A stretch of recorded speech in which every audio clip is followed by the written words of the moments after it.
Welcome to Food News. I'm Juliet Litman. And I'm Juliet and Jacoby. It's a tense recording here. We've just had a fight before starting to record based on some of my social media activity. I'm really sorry, Jacoby. No, it's not basically. You make that sound like I'm upset with some of the things that you've done on social media. Like I disagree with your ethos and posts. No, you made me look like a tomato face because you put a filter to make yourself look good on the Goose post. And you made me look like an Irish Catholic alcoholic priest. Well, sometimes vanity takes over, and that was one of those times. I'm really sorry. Vanity for oneself. Well, part of the only. conversation was how much did you consider that I looked crazy in the post? I considered it. You said 70%. And then I said, how much do you care? 0. Okay. It didn't move the needle. You know what? I'm getting upset. Let's move on to food news. Give us a call. Let us know what you think about this. 850-STEW-136. Let's get into our stories. I don't know if that moved. That was awesome. We have to do that every week now. Ready? Let's do it again. Ready? Let's get into our stories. Julie just did a weird clap for those listening. Okay. If you're listening, why not watch us? It's a better way to take it in, I think. First story comes to us from the London Northern Eastern Railway, LNER, and where else but London. This is kind of wild. I love this story. Okay. A man, I think it's a man. Peter Duffy. No. Oh, yeah, Mr. Duffy. A train. He works on the train, and he was part of the team that was serving food to the people in first class. So classist in England. Do we really have to know what class of train service they're in? But whatever. He was serving a sausage roll. Mm-hmm. This was in May 2023, mind you. Here in January 2026, Mr. Duffy has been sacked.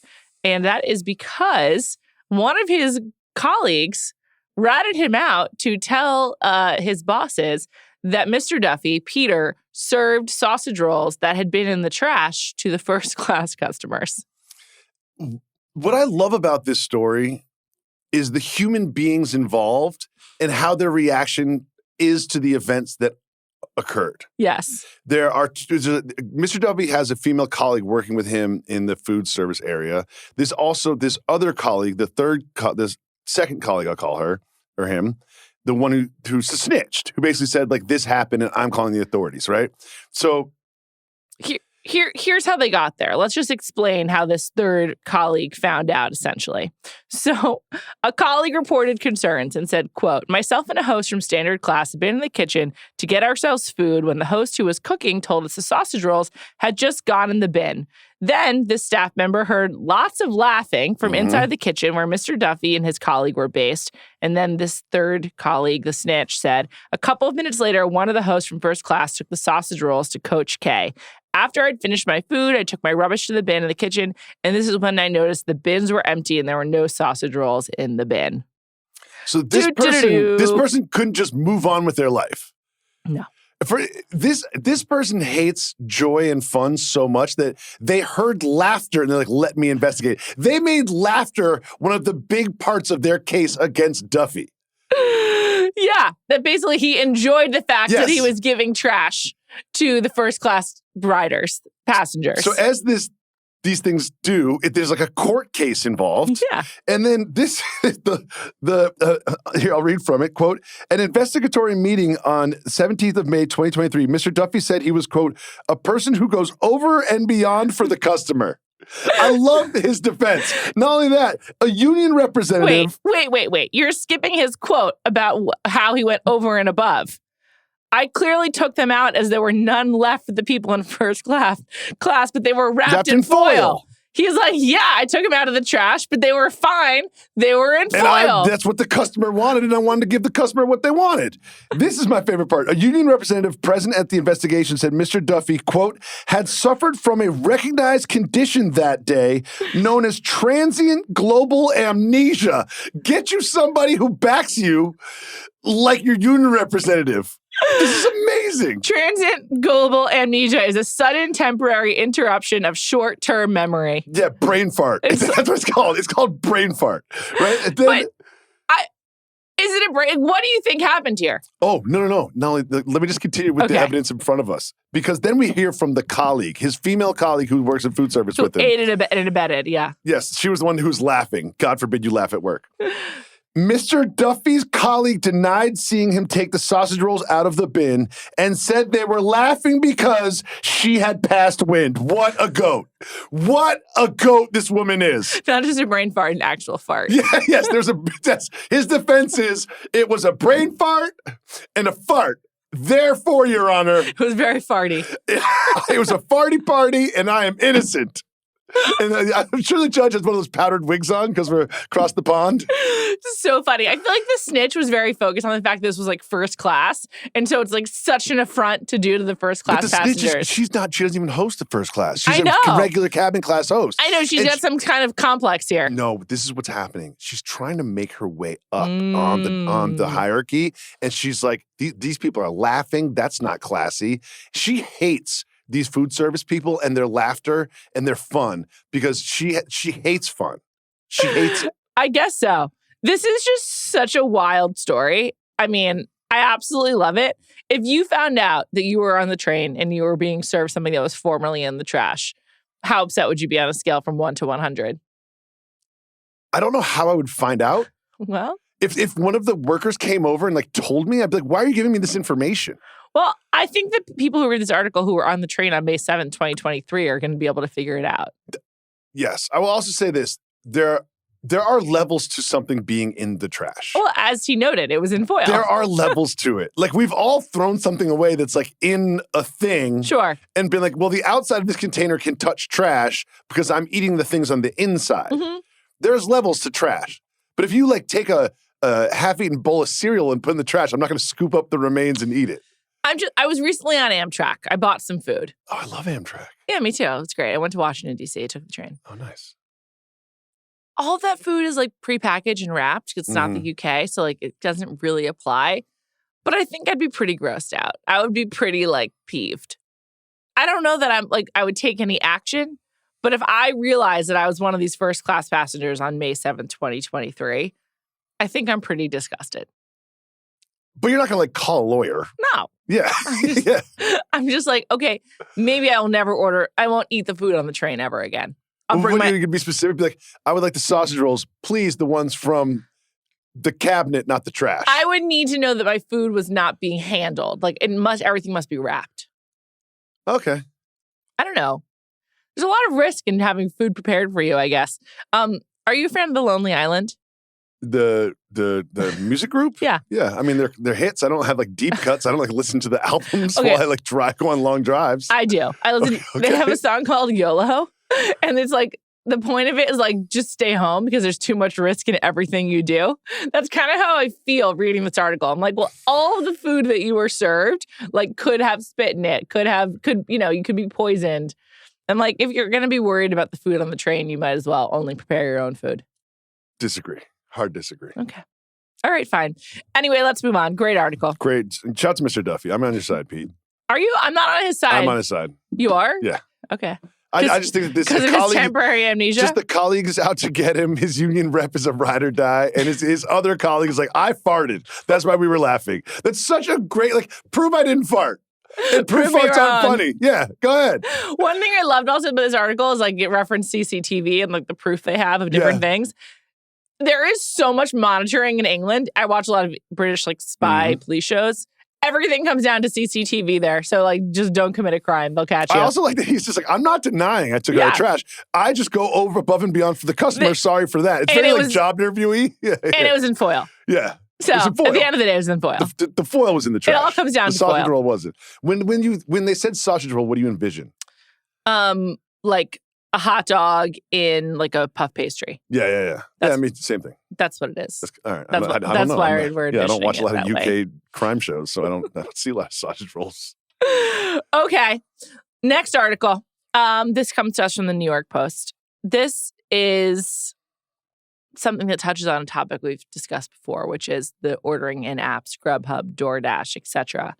It turns out, per the New York Post, that people are using AI to alter images of their food to claim that there is a problem with their order and therefore get a refund. But there's not actually anything wrong. The examples they gave are like a too rare burger, which was actually fine. It looked too rare. If you wanted a burger rare, sure. But like the side by side, it looks much worse. The chicken one is obviously a bigger violation. Yeah, I didn't think the burger was that bad. Yeah, The chicken, people eat burgers rare, which is why it's not that bad. Yeah. The chicken one's like raw chicken or someone having a fly in their food. Yeah. I will say that like the chicken one's the most convincing. The fly one's like, why would this even doesn't make any sense. Yeah, but it doesn't. I don't usually feel bad for the delivery apps because they're like always giving you these extra fees. But yeah, this is wrong. So this is where my mind went with this story. Okay. Have you seen that video of like the angry jeweler? No. Last week, it was like Uncut Gems in real life. Oh, I haven't We seen have very different algorithms. But my algorithm currently is exclusively interviews of Joe Keery talking about Stranger Things. Oh, really? Because I'm just like so obsessed with him. He sings Back to Chicago. I know, you mentioned that last week so as well. Crazy. Yeah. My kids cannot stop singing that song. I'm in love with him. He's the best. He's going through a real mental sadness, grieving process because of Stranger Things. Yes, I get it. He really is. I sort of am there with him. I love. Yeah, I just been watching videos of Joe Keery as a result, like for like 5 days. Yes. I'm in love with him. So anyway, point being is this didn't happen in this particular video, but you ever seen them put that thing up to a diamond to see if it's real or not? Yeah. And I've seen it in movies, not in real life. I'm always just like, how does that technology work? Sure. Right? I'm going to bring this full circle. I feel like there should be a way or an app, the same way you can Shazam a song, that you can just scan a photo or take a picture of a photo, and then the app tells me whether it's AI or not.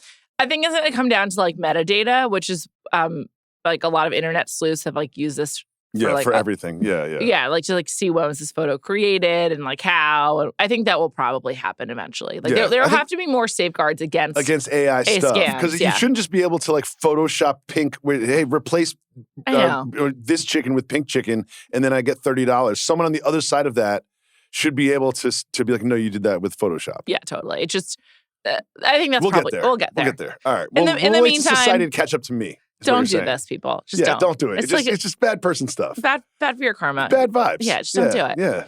All right. Speaking of bad vibes, let's talk about good vibes and an article that I absolutely loved from Business Week from Bloomberg by Tom Foster about a brand we recently talked about, which I had never heard of before. It's called Dutch Bros. It's a kind of coffee, a Starbucks competitor out of the Pacific Northwest that is moving eastward. It's not Southwest. Headquarters is in Tempe, Arizona. Yeah, but it started in Oregon. Yeah. Yes. So it's part of their expansion, their southern and eastern expansion. They like Blank Street, formerly Blank Street Coffee, and Starbucks excel in sugary beverages. Mm-hmm. But this is a long article in like their business of food category. I just found it riveting, like such an interesting article as I was reading on the subway. Basically, Dutch Bros is becoming like it's building like literal shacks in high traffic areas. Drive-through only. So it's like an actual shack. Yeah, drive-through only. It is manned, much like Crumble Cookie, by teens who are screened for their vibes. They only want to have employees that are joyful. With quote-unquote the light behind their eyes. The light behind their eyes. And they will serve you the most sugary drink that you can think of. They used to have a no alterations policy, but now they will basically let you do whatever the fuck you want. It's really popular and it's growing. And we do not have this here on the East Coast. I assume we will one day. I am so fucking intrigued by Dutch Bros. Me too. I was blown away by this. I'm bummed we can't go. So let me give you an idea. I've been on their website and I get to their Dutch Bros Rebel Energy drink. Yeah, this is one of their big ones. Signature blend, customized by you, sugar-free available, right? So remember, you can get sugar-free, but like Aftershock Rebel, blueberry, lime, raspberry, and strawberry.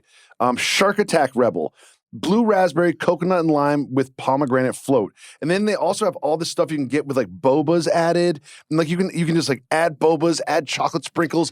It's very much like that 3 p.m. post-school driving age 16 to 18, like sophomore, junior, senior in high school, driving through Dutch Bros. That's a great way of putting it. I can't imagine a parent willingly having their kid go here because it's just like so anti-nutrition. It's not. I would totally do that. You would go on your own, or I take your would kids take Quincy to Dutch Bros for sure. For like every day or once. No, the caffeine I would worry about more than like the sugar and stuff. It's a treat. It's sure. every day. No one can do this every day. Yeah. But But that's the thing is they're trying to become like your daily habit, like for teens. I was thinking about how like this is like a replacement for me of like what Claire's used to be like. Like they're trying to make it like a place where you hang out and like you make it part of your routine. And instead of buying like shitty jewelry, you're buying like just a ton of sugar essentially. But the thing is they're the anti-hangout. Yeah, because it's a drive-through. Starbucks is like, they mentioned in the article, like Starbucks has chargers for your laptop and like we want to buy the old school coffee house where you come and like write your script or whatever. They're like, no, it's a drive-through. We're going to smile at you and hand you a drink and take your money and you move on with your day. And one thing I really liked about this, because we've covered this with Crumble recently, is expansion is great when your company is growing. I think they went public in 2021, I want to say. But what they've done is they no longer franchise. So every Dutch Bros shack that opens up, that's how you ensure the same kind of vibes vibes by headquarters. Yeah. And it might not be the best way to make the most money as fast as possible, but I think in my long history of being in the restaurant business, which was 2 years of making pizza when I was in my teens. Pizza professional. Yes. I think this is like a better long-term strategy. Yeah, I definitely agree with that. Can they get to 7,000 stores as they want to by 2029? I don't know. I thought some of the details in this Bloomberg article about like their company culture was also really interesting. Mm-hmm. It's like, I'm just going to read from the article, again, written by Tom Foster. Highly recommend. Shout out to Tommy boy. I loved this article. I was just like, good job, man. Reddit threads offer tips on getting hired at Dutch Bros as if it's an elite college. Although most broistas transition out as quickly as at any fast food job, the company treats its lowest level employees as a talent pipeline and hires store level managers only from their ranks, an opportunity that keeps growing with the chain's rapid expansions. As you mentioned, then he gets into how there's no more franchises. And they also mentioned, I'm just going to read the light behind the eyes piece because that was wild. This is what they said. The jobs are mostly occupied by teenagers and that the company screens carefully for vibe, hiring only people who are naturally joyful, people with a light behind the eyes. I love that. It's just like, it's a little culty. I think it's like verging, like sort of on the verge there. But it does sound like if you want to get a job, this is like a great place to start because there's a lot of upward mobility. Well, you know, I cherish these short interactions. You know what I mean? Like, I cherish these. I didn't bring it up this time. You did. It's fine. And it's okay. This has been established in the canon of food news. This is who I am. And like, if someone's like smiling and has like a quick-witted comment in my 20-second interaction, that makes me happy. Yeah. That boosts me just as much as the Rebel Shark Attack does. Seriously. Also, this article made me feel so old. This is another quote. 2 days ago on TikTok, the drive-thru only chain announced a merch drop timed to a holiday it invented called National Passenger Princess Day, using Generation Z's favorite term for someone who leaves the driving to others. Is being a passenger so bad? Why must we vilify this by making fun of people who are passenger princesses? No, I don't think it's a making fun of it. I think it's more of a recognition of their passenger ethos. Listen, I don't like driving. I'd be happy to be your passenger. Like, what's wrong with that? I don't like driving or being the passenger. It's me too. I'm like public transportation all the way. Yes, I don't like, see you on the bus. I don't like either. See you on the train. I don't like either. That sounds great.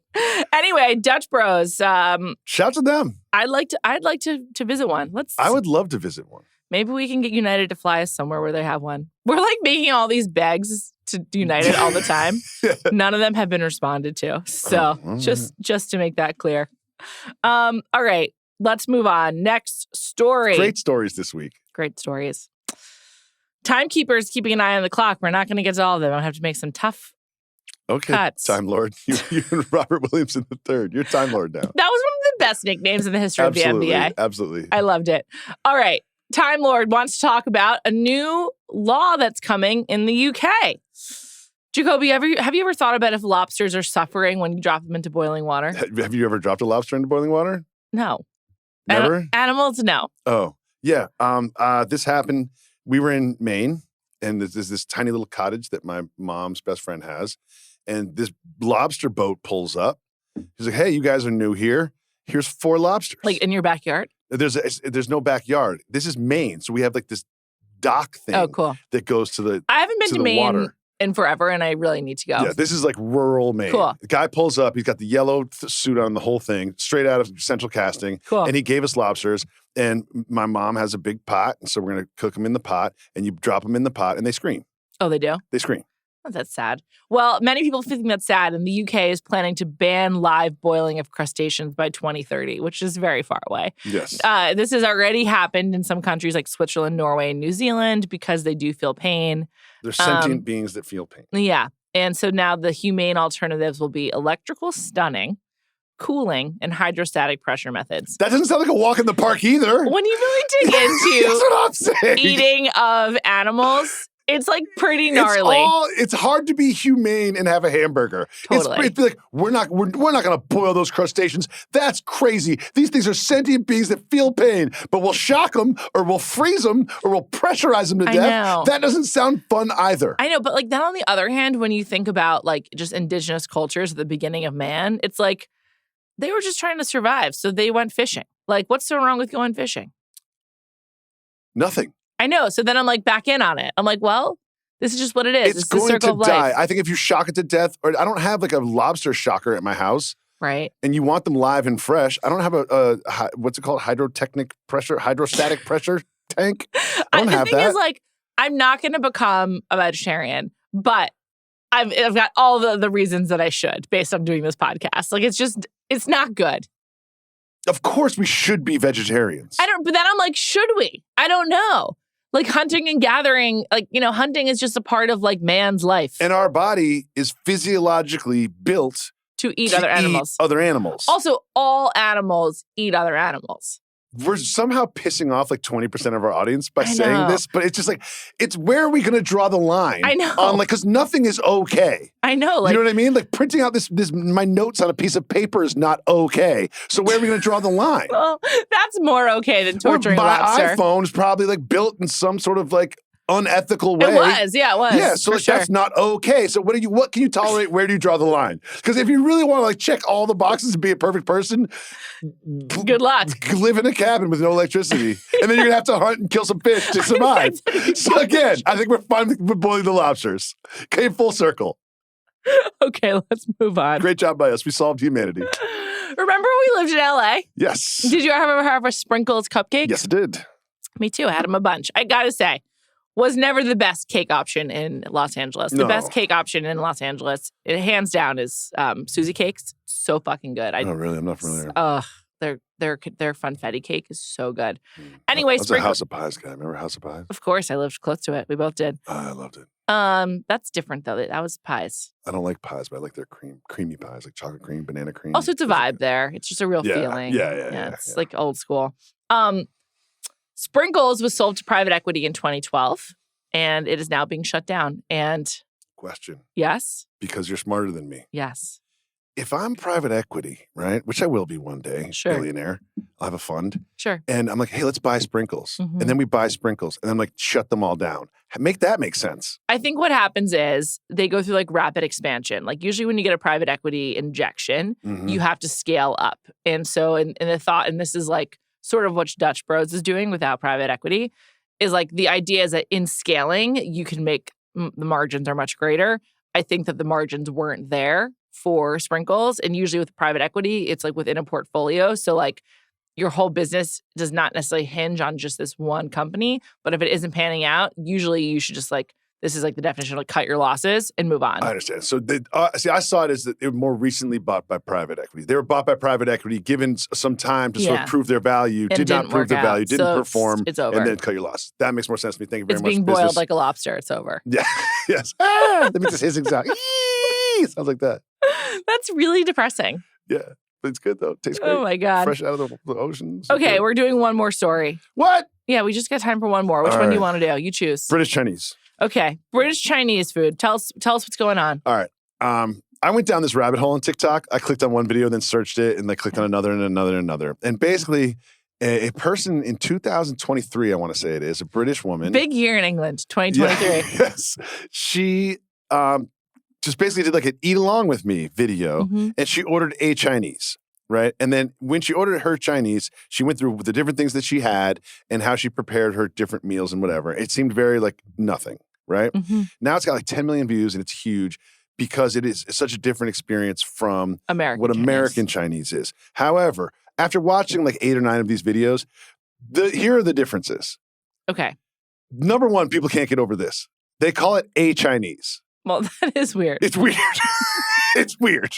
It's just weird. Yes. But that's also like, we just have a different use of articles because when you go in England, when you go to the hospital, you go to hospital. Like, I'm in hospital. Of course. Yeah. Yeah. And there's a million examples of this. Sure. The words are just used a little different. It is weird for it to say a Chinese. Second big difference, they have French fries, chips. Americans can't get over that. Sure. Right? The third big difference is this. And this is the one that no one can wrap their heads around. Okay. Curry sauce. Right. On everything. Curry sauce in the chips, which is a classic. Delicious. If you Sounds have great. Good curry chips. I don't like curry, but yeah, sure. I don't like most curries. Curry's so wide, obviously I would like some, but yeah. But like a mild curry you would probably like. Yeah, it depends on the spices. I love curry. But okay. Go ahead. No, you finish. The last thing I noticed is that basically everybody complains about lack of flavor. Okay, so I have a couple things to say about this. I was just speaking with my neighbor, who happens to be Australian, about how the experience of Chinese food in New York is specific to New York and America. Similarly, the Chinese in England is specific to there. Neither is resembling the experience of eating Chinese food in China. So they're both equally weird. American Chinese food is a specific cuisine, obviously with like chains like Din Tai Fung, and I think also specifically on the West Coast, like you can get an experience closer to what you would get in China. But like we're both wrong here. It's not like either is closer to Chinese food. Maybe one's closer, but neither is like actually Chinese. And I think that's true of like so many cuisines. They come to a country and it gets like altered based on the regular, whatever the customs of the country are. Secondly, it's very clear to me that in this, Chinese is influenced heavily by South Asian flavors and South Asian foods, which is much more common in England. Yeah. That's the end of the story. And I also just to wrap this up, I find myself when I speak to people from England, oftentimes going down to the very, very base conversation of like, you guys say holiday and we say vacation. Right. And sometimes I want to like smack myself in the face talking about the when weather. I'm in those conversations. I'm just like, what am I doing here? I know. It's like talking about the weather, but I do check the weather like constantly. One quick 20-second personal story. Sure. I was talking to these women from England on Eos, the island of Eos. Okay, after Greece. the Athens Olympics. Sure. And this is one thing I took away that was different between English men and American men that it changed my life forever. She's like, this blew my mind. She was like, why do you guys wear white athletic socks all the time? She's like, all of you are wearing white athletic socks all the time. It makes no sense to me. And I have completely divested from white athletic socks. It's really funny you say that. When I first started watching Love Island UK, they come out like the beginning of the show, like they're meeting each other, and all of the men come out wearing like their bathing suit trunks and sneakers, no socks, and just looks so funny. And like I like really stuck out to me. So I guess that's the thing. Yeah. Anyway. So anyway, I don't wear white athletic socks anymore. Okay. I've recently bought some new ones that I really like, but that's cool. Okay. I'm a woman, so it's different. You're a woman. Let's get into today's taste test.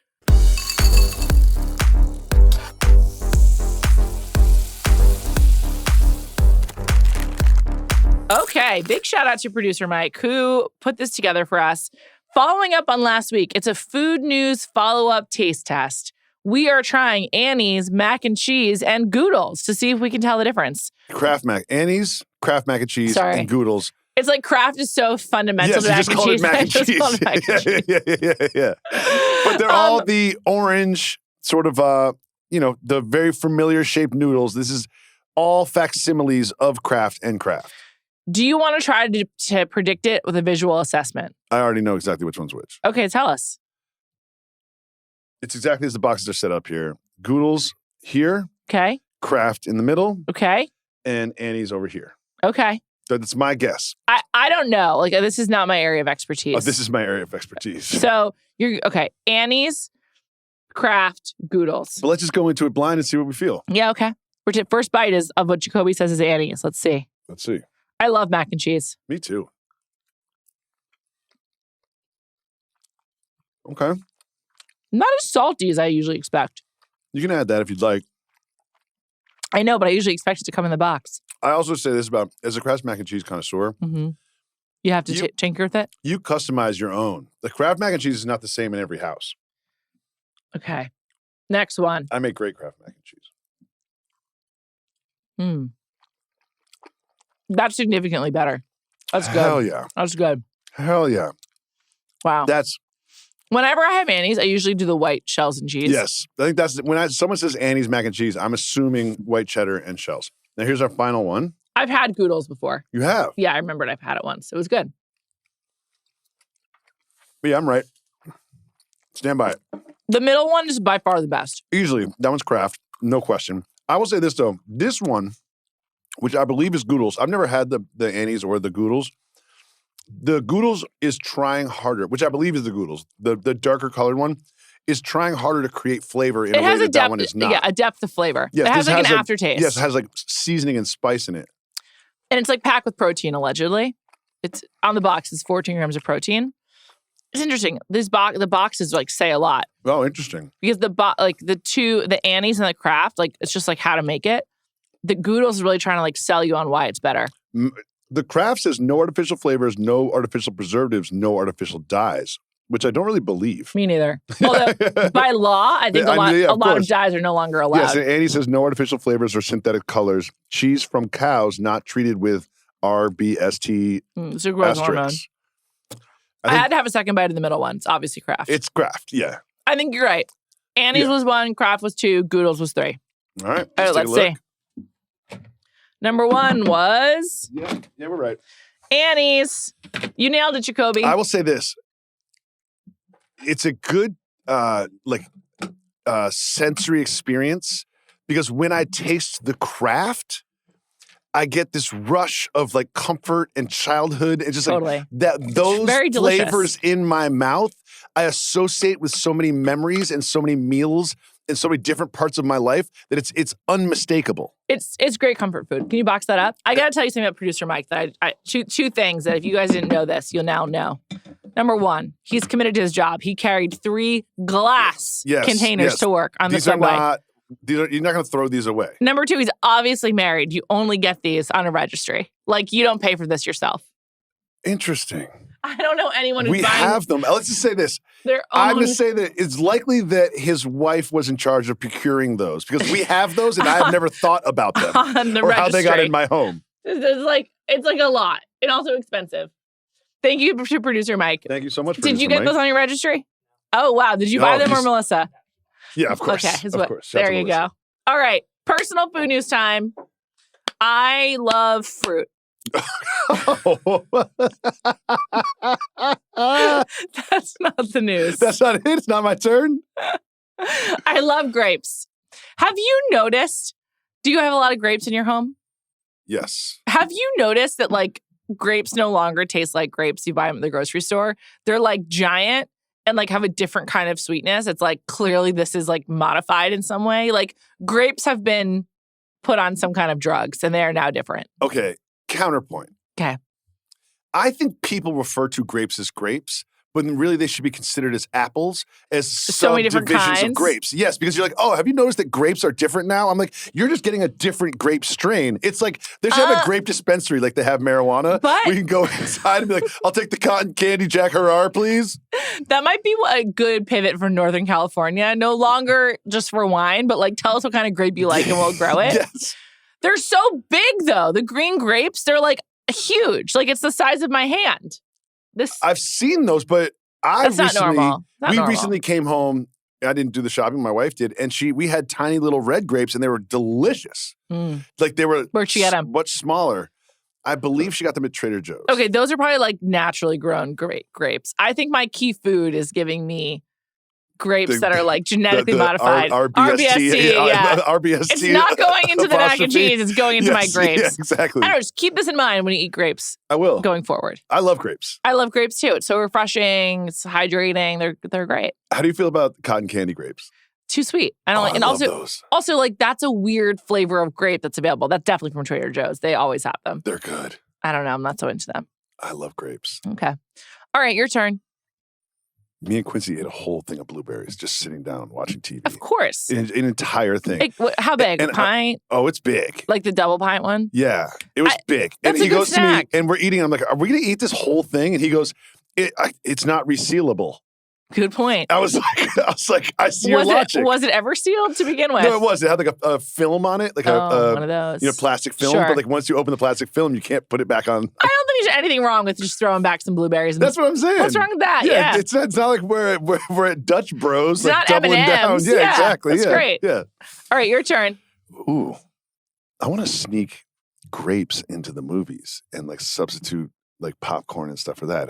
If I'm trying to be healthy, like bring fruit into the movies. A really big change since our time as children. You couldn't like get anything into the movies these days. You don't even hide it in your jacket. Oh yeah, you could come in with a full-on bag of McDonald's and they would not care. Absolutely. And we used to have to like sneak stuff in. Yeah, it's like, oh, who has a bag here that I can put my water into? Yeah. Now it's like anything goes. Anything goes. No one cares. All right. My personal food news is it's movie related. I have kids. I don't know if I mentioned that. You do? I took the 3 older ones to a film, which I loved. A film? A film. And I mentioned this on Mismatch. It's I don't want to infringe upon the rewatchables or the big picture. But this is some intense movie sort of content that you're going to get here. Okay. I saw a film that had a 56 Rotten Tomato score. So I went in there because I was trying to kill the time. And I was like, we're going to this movie regardless. But 56 is a pretty low score. Yeah. Oh, I know it's going to be Anaconda. I loved it. I heard it was good. It was so It was Anaconda, right? Fucking good. You're the second person who told me this. And I hate movies about people making movies. So it had that thing, which I absolutely can't stand when comedy writers get in their own right about comedy writers. I'm just like, guys, like, write about life. Hat on a hat, yeah. But outside of the hat on a hat thing, it was awesome. I heard that. And I think it looks good. Also, Jack Black's very good. Jack Black, he's hot sauce. Everything is better with Jack Black in it. Agreed. I was laughing so hard, I did the stomping your feet thing while I was laughing in the movie theater twice. Twice. What's the food part of this? After the movie, I was in the Union Square area. Okay.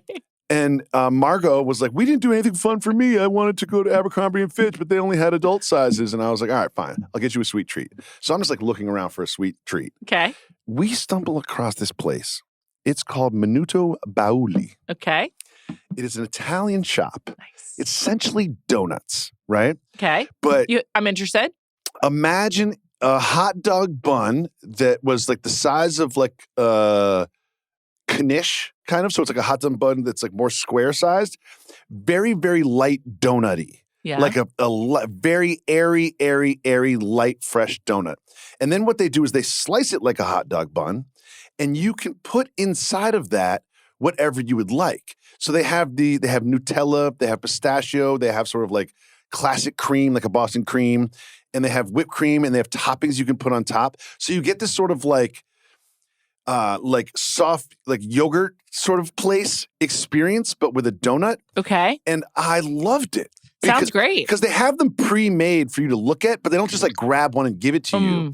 They sort of like cut open a donut in front of you, and then you watch them. So it's a display, and then they do it for you. Exactly. So they had one where you can do like a glob of cream, and then whipped cream, and then a glob of cream, and then whipped cream, because I wanted it to be lighter. My kids got Nutella, which is like a little too much Nutella, just like a bunch of like chocolate. In their a age, donut. That didn't exist. Like too much Nutella. I was like, I don't know what you're talking exactly. about. But for me, I was like, I didn't like that. But I got a cream/whipped cream inside the donut hot dog bun. Fantastic. That sounds great. It was awesome. That sounds great. Yeah. And I was thinking to myself, I was like, they've found a new lane. Like just when you thought there's no new It's kind of like the lanes. original Krispy Kreme, but like deconstructed. Yes, and you feel a little bit of agency because you can tell them to like I want. I want half chocolate sprinkles and half M&Ms, and they'll do that for you. Was it crowded? Not at all.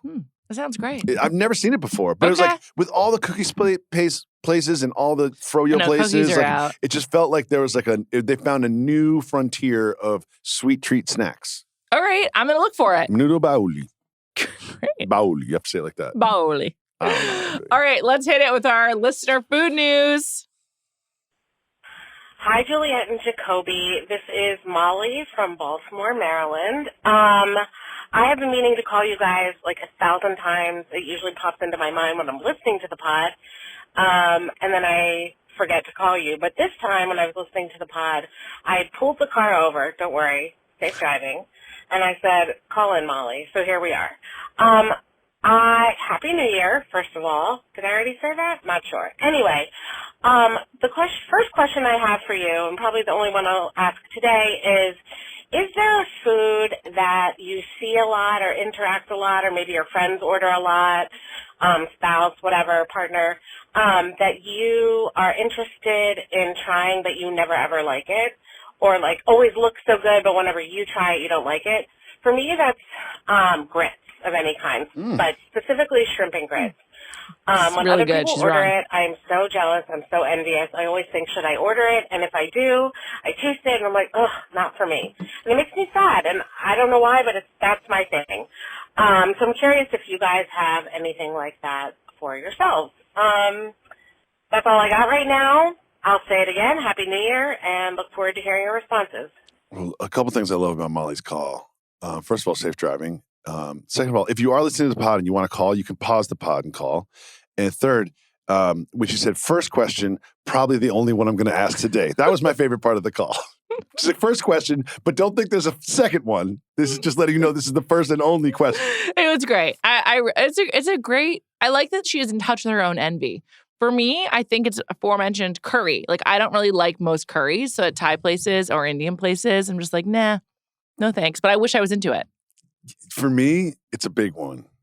Tomatoes. Oh. And one of the things that struck me is I see my friends eat a cheeseburger with 2 thin slices of tomato, and they absolutely love it. And they can't like do it without it, or like a ham sandwich or whatever, tomato.